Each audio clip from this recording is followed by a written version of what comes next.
ನಮಸ್ಕಾರ ನ್ಯೂಸ್ ಬಾಕ್ಸ್ಗೆ ಸ್ವಾಗತ ಸ್ನೇಹಿತರೆ.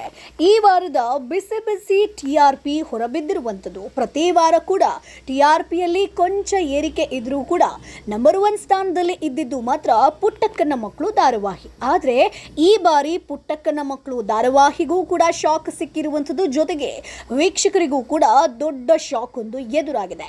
ಕನ್ನಡ ಕಿರುತೆರೆಯಲ್ಲಿ ನಂಬರ್ 1 ಸೀರಿಯಲ್ ಯಾವುದು ಈ ವಾರ ಅನ್ನುವಂಥದ್ದು ಪ್ರೇಕ್ಷಕರ ಕುತೂಹಲ ಪ್ರತಿ ವಾರ ಇರುತ್ತೆ.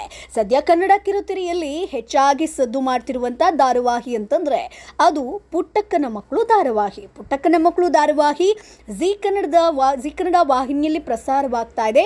ಈ ಧಾರಾವಾಹಿಗೆ ಜನರು ಮೆಚ್ಚುಗೆಯನ್ನ ವ್ಯಕ್ತಪಡಿಸಿದ್ದಾರೆ. ಜೊತೆಗೆ ಪ್ರತಿದಿನ ಈ ಧಾರಾವಾಹಿಯನ್ನ ನೋಡ್ತಾ ಇರುವವರ ಸಂಖ್ಯೆ ಕೂಡ ಏರಿಕೆ ಇಳಿಕೆ ಆಗ್ತಾನೆ ಇದೆ. ಸೊ ಹಲವು ದಿನಗಳಿಂದ ಟಿಆರ್ಪಿಯಲ್ಲಿ ನಂಬರ್ 1 ಸ್ಥಾನದಲ್ಲಿದ್ದಂಥ ಪುಟ್ಟಕ್ಕನ ಮಕ್ಕಳು ಸೀರಿಯಲ್ ಕಳೆದ ವಾರದಿಂದ ಕೆಳಗಿರುವಂಥದ್ದು ಸ್ನೇಹಿತರೆ. ಅಂದರೆ ಟಿಆರ್ಪಿಯಲ್ಲಿ ಕಡಿಮೆ ಅಂಕವನ್ನು ಪಡ್ಕೊಳ್ತಾ ಇದೆ. ಆದರೆ ಈ ಬಾರಿ ಒಂದು ಭರ್ಜರಿ ರೇಟಿಂಗ್ ಒಂದು ಧಾರಾವಾಹಿಗೆ ಸಿಕ್ಕಿರುವಂಥದ್ದು. ಆ ಮೂಲಕ ಸಾಕಷ್ಟು ವೀಕ್ಷಕರಿಗೆ ಶಾಕೆ ಎದುರಾಗಿದೆ. ಈ ಧಾರಾವಾಹಿ ಹೇಗೆ ಟಿಆರ್ಪಿ ರೇಸ್ನಲ್ಲಿ ನಂಬರ್ 1 ಸ್ಥಾನವನ್ನು ಪಡ್ಕೊಂಡಿತ್ತು, ಪುಟ್ಟಕ್ಕನ ಮಕ್ಕಳು ಧಾರಾವಾಹಿಗೆ ಏನಾಯಿತು ಅನ್ನುವಂಥ ಪ್ರಶ್ನೆ ಈಗ ಎದುರಾಗಿದೆ. ಹಾಗಾಗಿ ಈ ವಾರದ ಟಿಆರ್ಪಿ ಲಿಸ್ಟ್ ಬಗ್ಗೆ ಸಾಕಷ್ಟು ಮಾಹಿತಿಯನ್ನು ಕೊಡ್ತೀನಿ. ಅದಕ್ಕಿಂತ ಮುಂಚೆ ನಮ್ಮ ಚಾನೆಲನ್ನು ತಪ್ಪದೇ ಸಬ್ಸ್ಕ್ರೈಬ್ ಮಾಡಿ ಸ್ನೇಹಿತರೆ.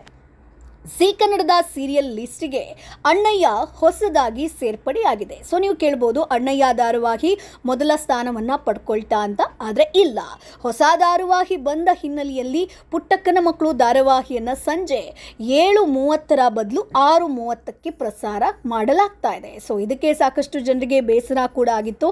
ಆ ಸ್ಲಾಟೇ ಚೆನ್ನಾಗಿತ್ತು, 7ವರೆಗೆ ನಾವು ನೋಡ್ತಾ ಇದ್ವಿ, 6ವರೆ ಬೇಡ ಅನ್ನುವಂಥ ಒಂದಷ್ಟು ಪ್ರಶ್ನೆಗಳು ಉದ್ಭವಗಳು ಆಗ್ತಾ ಇತ್ತು. ಸೊ ಕಳೆದ ವಾರದ ಟಿಆರ್ಪಿಯಲ್ಲಿ ಪುಟ್ಟಕ್ಕನ ಮಕ್ಕಳು ಸೀರಿಯಲ್ ಕುಸಿತ ಕಂಡಿತ್ತು. ಟೈಮ್ ಚೇಂಜ್ ಆಗಿದ್ದು ಟಿಆರ್ಪಿ ಕುಸಿತಕ್ಕೆ ಕಾರಣ ಅಂತ ಕೂಡ ಹೇಳಲಾಗ್ತಾ ಇದೆ. ಹಾಗಾಗಿ ಮೊದಲ ಸ್ಥಾನ ಯಾವುದು ಅನ್ನೋದ್ರ ಬಗ್ಗೆ ನೋಡೋ ಮೊದಲು 3ನೇ ಸ್ಥಾನದ ಬಗ್ಗೆ ಹೇಳೋದಾದ್ರೆ ಶ್ರಾವಣಿ ಸುಬ್ರಹ್ಮಣ್ಯ ಸೀರಿಯಲ್ ಇದೆ ಸ್ನೇಹಿತರೆ. ಸೊ ಶ್ರಾವಣಿ ಸುಬ್ರಹ್ಮಣ್ಯ ಕೂಡ ಹೊಸ ಸೀರಿಯಲ್ ಆಗಿದ್ದು ಇದಕ್ಕೆ ಪ್ರೇಕ್ಷಕರ ಬಳಗ ಹೆಚ್ಚಿದೆ. 4ನೇ ಸ್ಥಾನದಲ್ಲಿ ಸೀತಾರಾಮ ಸೀರಿಯಲ್ ಇದೆ. ಈ ಧಾರಾವಾಹಿಯಲ್ಲಿ ಸೀತಾ ಹಾಗೆ ರಾಮ್ ಮದುವೆಯಾಗಿದೆ. ಸೊ ಸಿಹಿಯ ಹುಟ್ಟಿನ ಗುಟ್ಟು ಶೀಘ್ರದಲ್ಲೇ ರಟ್ಟಾಗುವಂಥ ಸಾಧ್ಯತೆ ಎಲ್ಲ ಕಡೆ ಇದೆ. ಹಾಗಾಗಿ ಈ ಸೀರಿಯಲನ್ನು ನೋಡುವವರ ಸಂಖ್ಯೆ ಕೂಡ ಏರಿಕೆಯಾಗಿದೆ. ಅಮೃತಧಾರೆ ಸೀರಿಯಲ್ 5ನೇ ಸ್ಥಾನವನ್ನು ಪಡ್ಕೊಂಡಿದೆ. ಸೊ ಪುಟ್ಟಕ್ಕನ ಮಕ್ಕಳು ಸೀರಿಯಲ್ ಟಾಪ್ 5ರ ಸ್ಥಾನದಿಂದಲೂ ಕೂಡ ಕೆಳಗಿರುವಂಥದ್ದು ನಿಜಕ್ಕೂ ಕೂಡ ಈ ಒಂದು ಧಾರಾವಾಹಿಗೆ ದೊಡ್ಡ ಹೊಡೆತ ಅಂತಲೇ ಹೇಳ್ಬೋದು. ಕಂಪ್ಲೀಟ್ ಆಗಿ ಸೀರಿಯಲ್ ಹಿಸ್ಟ್ರಿಯಲ್ಲಿ ನೋಡೋದಾದರೆ ಪುಟ್ಟಕ್ಕನ ಮಕ್ಕಳು ಧಾರಾವಾಹಿ ಪ್ರತಿ ವಾರ ಮೊದಲ ಸ್ಥಾನದಲ್ಲೇ ಇತ್ತು. ಈ ಒಂದು ಧಾರಾವಾಹಿಯನ್ನು ಯಾರಪ್ಪ ಹಿಂದೆ ಸಾಕ್ತಾರೆ, ಹಿಂದೆ ಕಿಳಿತಾರೆ ಅನ್ನುವಂಥ ಪ್ರಶ್ನೆ ಕೂಡ ಇತ್ತು. ಸಾಕಷ್ಟು ಜನ ಅವರಿಗವರೇ ಚಾಲೆಂಜ್ ಕೂಡ ಮಾಡ್ಕೊಂಡಿದ್ರು ಪುಟ್ಟಕ್ಕನ ಮಕ್ಕಳು ಧಾರಾವಾಹಿಯನ್ನು ನಂಬರ್ 1 ಸ್ಥಾನದಿಂದ ಕೆಳಗಿಳಿಸಬೇಕು ಅಂತ. ಸೊ ಈಗ ಆ ಒಂದು ಕನಸಾಗಿರ್ಬೋದು ಅಥವಾ ಆ ಒಂದು ಕಾಂಪಿಟೇಷನ್ ನೆರವೇರುವಂಥದ್ದು.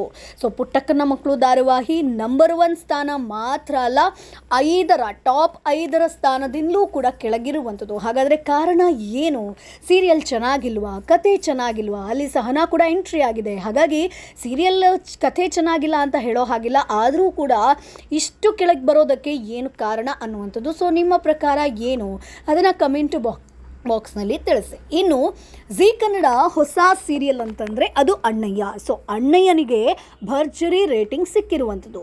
ವಿಕಾಸ್ ಉತ್ತಯ್ಯ, ನಿಶಾ ರವಿಕೃಷ್ಣನ್ ಸೇರಿದಂತೆ ಅನೇಕರು ಈ ಸೀರಿಯಲ್ನಲ್ಲಿ ಪ್ರಮುಖ ಪಾತ್ರವನ್ನು ಮಾಡ್ತಾ ಇದ್ದಾರೆ. ಶುರುವಾದ ಮೊದಲ ವಾರವೇ ಈ ಒಂದು ಸೀರಿಯಲ್ಗೆ ಭರ್ಜರಿ ಟಿಆರ್ಪಿ ಸಿಕ್ಕಿದೆ.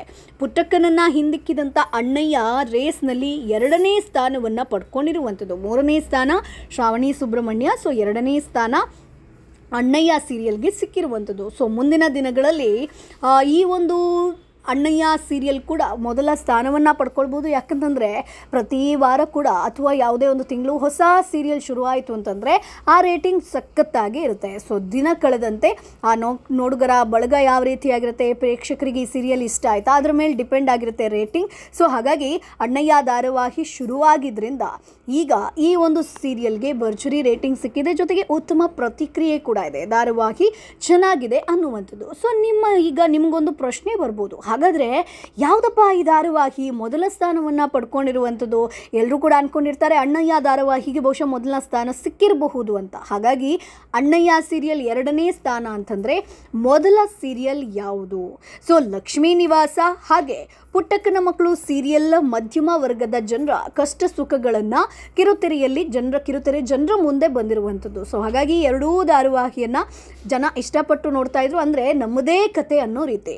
ಸೊ ಪುಟ್ಟಕ್ಕನ ಮಕ್ಕಳು ಸೀರಿಯಲ್ ಶುರುವಾದ ಮೊದಲ ವಾರದಿಂದ ಅಧಿಕ TRP ಗಳಿಸಿದಂಥ, ಅಂದರೆ ಮೊದಲ ಸ್ಥಾನದಲ್ಲೇ ಇತ್ತು. ಇನ್ನು ಈ ಧಾರಾವಾಹಿಯಲ್ಲಿರುವಂಥ ಪಾತ್ರಗಳ ಬಗ್ಗೆ ಜನ ಮಾತನಾಡ್ತಾ ಇದ್ದಾರೆ. ಪ್ರತಿ ಪಾತ್ರ ಕೂಡ ಧಾರಾವಾಹಿಯಲ್ಲಿ ಪ್ರಮುಖ ಆಗಿದೆ. ಅದರಲ್ಲೂ ಕೂಡ ಪುಟ್ಟಕ್ಕ, ಅವರ ಮಕ್ಕಳು, ಪುಟ್ಟಕ್ಕನ ಗಂಡ, ಆತನ 2ನೇ ಹೆಂಡತಿ ಪಾತ್ರಗಳು ಧಾರಾವಾಹಿಯ ಅತೀ ಮುಖ್ಯ ಪಾತ್ರ ಅಂತ ಹೇಳ್ಬೋದು. ಹೀಗಾಗಿ ಈ ಪಾತ್ರಗಳ ಸುತ್ತಲೂ ಹೆಚ್ಚು ತಿರುವುಗಳು ಬರ್ತಾನೆ ಇರುತ್ತೆ. ಪುಟ್ಟಕ್ಕನ ಮಕ್ಕಳೆಲ್ಲ ಇದೀಗ ಮನೆ ಮಾತಾಗಿರುವಂಥದ್ದು. ಸೀರಿಯಲ್ ಕೂಡ ಟ್ವಿಸ್ಟ್ ಮೇಲೆ ಟ್ವಿಸ್ಟನ್ನು ಪಡೀತಾನೆ ಇದೆ. ಹಾಗಾಗಿ ಈ ಧಾರಾವಾಹಿಗೆ ಅಷ್ಟೊಂದು TRP ಯಾಕೆ ಸಿಕ್ಕಿಲ್ಲ ಅನ್ನುವಂಥದ್ದು ಕಾಮನ್ ಆಗಿ ಬರುವಂಥ ಪ್ರಶ್ನೆ. ಸೊ ಇನ್ನು TRPಯಲ್ಲಿ ಮೊದಲ ಸ್ಥಾನದ ಬಗ್ಗೆ ನೋಡೋದಾದರೆ, TRPಯಲ್ಲಿ ಹಲವು ದಿನಗಳಿಂದ ಟಾಪ್ ಪುಟ್ಟಕ್ಕನ ಮಕ್ಕಳು ಸೀರಿಯಲ್ ಇತ್ತು. ಈ ಬಾರಿ ದಿಢೀರ್ ಕುಸಿತ ಆಗಿರುವಂಥದ್ದು. ಅಂದರೆ 2ನೇ ಸ್ಥಾನದಲ್ಲಿದ್ದಂತಹ ಲಕ್ಷ್ಮೀ ನಿವಾಸ ಇದೀಗ ಮೊದಲ ಸ್ಥಾನವನ್ನು ಪಡ್ಕೊಂಡಿದೆ. ಲಕ್ಷ್ಮೀ ನಿವಾಸ ಸೀರಿಯಲ್ ರೇಟಿಂಗ್ ಚೆನ್ನಾಗಿದ್ದು ಇನ್ನಷ್ಟು ದಿನ ಸೀರಿಯಲ್ ಮೊದಲ ಸ್ಥಾನದಲ್ಲೇ ಇರುವಂಥ ಸಾಧ್ಯತೆ ಇದೆ. ಯಾಕಂತಂದರೆ ಪುಟ್ಟಕ್ಕನ ಮಕ್ಕಳು ಧಾರಾವಾಹಿ ಮೊದಲ ಸ್ಥಾನ 2ನೇ ಸ್ಥಾನ ಬರಬೇಕು ಅಂತಂದರೆ ಕಥೆಯಲ್ಲಿ ಒಂದು ರೋಚಕ ತಿರುವು ಬರಲೇಬೇಕು, ಕತೆ ಇಂಟ್ರೆಸ್ಟಿಂಗ್ ಆಗಲೇಬೇಕು. ಆಗ ಮಾತ್ರ TRP ರೇಸ್ನಲ್ಲಿ ಮೊದಲ ಸ್ಥಾನದಲ್ಲಿ ಬರೋದಕ್ಕೆ ಸಾಧ್ಯ. ಸೊ ಹಾಗಾಗಿ ಈಗ ಲಕ್ಷ್ಮೀ ನಿವಾಸಕ್ಕೆ ಯಾವುದೇ ಒಂದು ಕಾಂಪಿಟೇಷನ್ ಇಲ್ಲ ಅನ್ನೋ ಥರ ಆಗಿದೆ. ಸೊ ಪುಟ್ಟಕ್ಕನ ಮಕ್ಕಳು ಧಾರಾವಾಹಿ 2ನೇ ಸ್ಥಾನದಲ್ಲಿದೆಯಾ? ಅದೂ ಇಲ್ಲ. ಸೊ 5ನೇ ಸ್ಥಾನಕ್ಕಿಂತ ಹೊರಗಡೆ ಇರುವಂಥದ್ದು ಇದು ನಿಜಕ್ಕೂ ಶಾಕಿಂಗ್ ಜೊತೆಗೆ ಬೇಸರ ಕೂಡ ಅಂತ ಹೇಳ್ಬೋದು. ಯಾಕಂತಂದರೆ ಟೈಮಿಂಗ್ ಸ್ಲಾಟ್ ಚೇಂಜ್ ಆಗಿರೋದ್ರಿಂದ ಈ ಎಲ್ಲ ಬದಲಾವಣೆಗಳು ಆಗಿರುವಂಥದ್ದು. ಸೊ ಹಾಗಾಗಿ ಈ ಬಾರಿಯ ಒಂದು ರೇಟಿಂಗ್ ಅಂತ ಬಂದಾಗ ಪುಟ್ಟಕ್ಕನ ಮಕ್ಕಳಿಗೆ TRPಯಲ್ಲಿ ಶಾಕ್ ಉಂಟಾಗಿರುವಂಥದ್ದು. ಅಣ್ಣಯ್ಯನಿಗೆ ಭರ್ಜರಿ ರೇಟಿಂಗ್ ಸಿಕ್ಕಿದೆ, ಒಳ್ಳೆ ಓಪನಿಂಗ್ ಸಿಕ್ಕಿರುವಂಥದ್ದು. ಇದನ್ನೇ ಕಂಟಿನ್ಯೂ ಮಾಡಿದ್ರೆ ನಿಜಕ್ಕೂ ಈ ಸೀರಿಯಲ್ ಮುಂದೆ ಮೊದಲ ಸ್ಥಾನವನ್ನು ಪಡ್ಕೊಂಡ್ರೂ ಕೂಡ ಅಚ್ಚರಿ ಇಲ್ಲ. ಇನ್ನು ಲಕ್ಷ್ಮೀ ನಿವಾಸ ಸೀರಿಯಲ್ ತಂಡ ಅಂತೂ ಫುಲ್ ಖುಷಿಯಾಗಿದ್ದಾರೆ, ಮೊದಲ ಸ್ಥಾನದಲ್ಲಿ ಬಂದಿರುವಂಥದ್ದು. ಸೊ ಹಾಗಾಗಿ ಪುಟ್ಟಕ್ಕನ ಮಕ್ಕಳು ಟೈಮ್ ಬದಲಾಗಿರೋದ್ರಿಂದ ಈ ಎಲ್ಲ ಬದಲಾವಣೆಗಳು ಆಗಿರುವಂಥದ್ದು. ಮೊದಲನೇ ಸ್ಥಾನದಲ್ಲಿ ಲಕ್ಷ್ಮೀ ನಿವಾಸ, ಜೊತೆಗೆ 2ನೇ ಸ್ಥಾನ ಅಂತ ಬಂದಾಗ ಹೊಸದಾಗಿ ಆರಂಭ ಆಗಿರುವಂತಹ ಅಣ್ಣಯ್ಯ ಸೀರಿಯಲ್ ಇರುವಂಥದ್ದು. ಇನ್ನು 3ನೇ ಸ್ಥಾನ ಅಂತ ಬಂದಾಗ ಶ್ರಾವಣಿ ಸುಬ್ರಹ್ಮಣ್ಯ ಇದೆ. 4ನೇ ಸ್ಥಾನ ಸೀತಾರಾಮ ಧಾರಾವಾಹಿ ಇರುವಂಥದ್ದು. ಸೊ ಹಾಗಾಗಿ 5ನೇ ಸ್ಥಾನ ಅಂತ ಬಂದಾಗ ಅಮೃತಧಾರೆ ಸೀರಿಯಲ್ ಇದೆ. ಸೊ ಪುಟ್ಟಕ್ಕನ ಮಕ್ಕಳು ಸೀರಿಯಲ್ ಟಾಪ್ 5ರ ಸ್ಥಾನದಿಂದಲೂ ಕೂಡ ಹೊರಬಿದ್ದಿರುವಂಥದ್ದು ಈ ಧಾರಾವಾಹಿ ತಂಡಕ್ಕೆ ದೊಡ್ಡ ಹೊಡೆತ ಅಂತ ಹೇಳ್ಬೋದು. ಇನ್ನು ಮುಂದೆ ಏನೆಲ್ಲ ಕತೆ ಬದಲಾಗುತ್ತೆ, ಏನೆಲ್ಲ ಟ್ವಿಸ್ಟ್ ಬರುತ್ತೆ ಅನ್ನೋದು ಕಾದು ನೋಡಬೇಕು ಸ್ನೇಹಿತರೆ. ಸೊ ನಿಮಗೆ ಯಾವ ಧಾರಾವಾಹಿ ಇಷ್ಟ, ಯಾವ ಧಾರಾವಾಹಿಯ ಪಾತ್ರ ಇಷ್ಟ ಆಗುತ್ತೆ? ಸೊ TRP ಅಂತ ಬಂದಾಗ ಯಾವ ಧಾರಾವಾಹಿ ಮೊದಲನೇ ಸ್ಥಾನವನ್ನು ಪಡ್ಕೊಳ್ಬೇಕಿತ್ತು? ಪುಟ್ಟಕ್ಕನ ಮಕ್ಕಳು ಧಾರಾವಾಹಿ ಟಾಪ್ 5ರಿಂದ ಕೂಡ ಹೊರ ಹೋಗೋದಕ್ಕೆ ಕಾರಣ ನಿಮ್ಮ ಪ್ರಕಾರ ಏನು? ಅದನ್ನು ಕಮೆಂಟ್ ಬಾಕ್ಸ್ ಮೂಲಕ ತಿಳಿಸಿ. ನಮ್ಮ ಚಾನಲನ್ನು ಸಬ್ಸ್ಕ್ರೈಬ್ ಮಾಡಿ, ಸಪೋರ್ಟ್ ಮಾಡಿ.